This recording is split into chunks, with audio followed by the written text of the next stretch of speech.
जय हिंद दोस्तों, everyone study channel में आपका स्वागत है। आज हम पढ़ने वाले हैं राष्ट्रीय आंदोलन की महत्वपूर्ण घटनाएं, जो कि अब मैं स्टार्ट करता हूं क्योंकि वीडियो लंबी ना हो। लंबी होगी तो बोरिंग होगी, इसलिए मैं शुरुआत करता हूं। 1904 ईस्वी में भारतीय विश्वविद्यालय अधिनियम पारित किया गया था। उसके बाद में 1905 ईस्वी में बंगाल का विभाजन कर दिया गया था। 1904 ईस्वी में भारतीय विश्वविद्यालय अधिनियम पारित किया गया। फिर 1905 ईस्वी में बंगाल का विभाजन किया गया था। फिर 1906 ईस्वी में मुस्लिम लीग की स्थापना की गई थी। 1906 ईस्वी में मुस्लिम लीग की स्थापना की गई थी। उसके बाद में हम आते हैं 1907 ईस्वी में सूरत अधिवेशन कांग्रेस में फूट डाली गई थी। फिर आ गया 1909 में मार्ले मिंटो सुधार हुआ था। मार्ले मिंटो सुधार 1909 ईस्वी में हुआ था। फिर 1911 ईस्वी में ब्रिटिश सम्राट का दिल्ली दरबार हुआ था। 1911 ईस्वी में ब्रिटिश सम्राट का दिल्ली दरबार। फिर हम आ जाते हैं होम रूल लीग की स्थापना 1916 ईस्वी में हुई थी। तो 1916 ईस्वी में होम रूल लीग की स्थापना हुई थी, या होम रूल लीग का निर्माण हुआ था 1916 ईस्वी में। फिर उसी सन में 1916 ईस्वी में मुस्लिम लीग कांग्रेस समझौता हुआ था, जो लखनऊ पैक्ट पर आधारित है। मुस्लिम लीग कांग्रेस समझौता। फिर 1917 ईस्वी में महात्मा गांधी द्वारा चंपारण में आंदोलन किया गया था। फिर 1919 ईस्वी में रॉलेट एक्ट अधिनियम पारित हुआ था। रॉलेट अधिनियम पारित हुआ था 1919 ईस्वी में।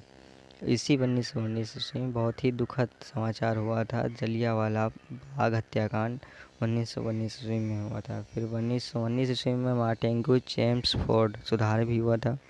फिर 1920 ईस्वी में खिलाफत आंदोलन हुआ था। 1920 ईस्वी में खिलाफत आंदोलन हुआ था और 1920 ईस्वी में ही असहयोग आंदोलन हुआ था। तो हम याद रखेंगे 1920 ईस्वी में खिलाफत आंदोलन और असहयोग आंदोलन हुआ था। और 1922 ईस्वी में चौरी चौरा कांड हुआ था। 1922 ईस्वी में चौरी चौरा कांड हुआ था। फिर 1927 ईस्वी में साइमन कमीशन की नियुक्ति हुई थी। 1927 ईस्वी में साइमन कमीशन की नियुक्ति हुई थी। फिर 1928 ईस्वी में साइमन कमीशन का भारत आगमन हुआ था। 1928 ईस्वी में साइमन कमीशन का भारत आगमन हुआ था।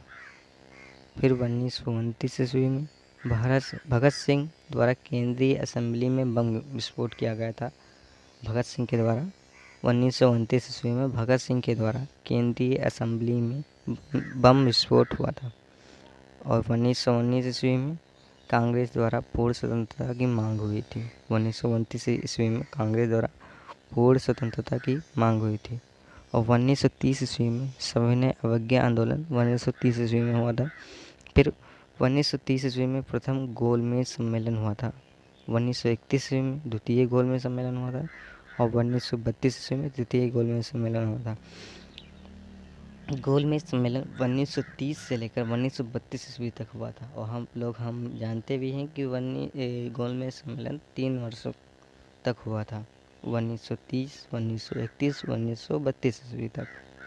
फिर 1932 ईस्वी में सांप्रदायिक निर्वाचक प्रणाली की घोषणा की गई थी। सांप्रदायिक निर्वाचक प्रणाली। फिर 1932 ईस्वी में पूना एक्ट आया था। 1932 ईस्वी में ही पूना एक्ट आया था। 1932 ईस्वी में ही सांप्रदायिक निर्वाचक प्रणाली की घोषणा की गई थी। फिर 1942 ईस्वी में भारत छोड़ो आंदोलन शुरू हुआ था।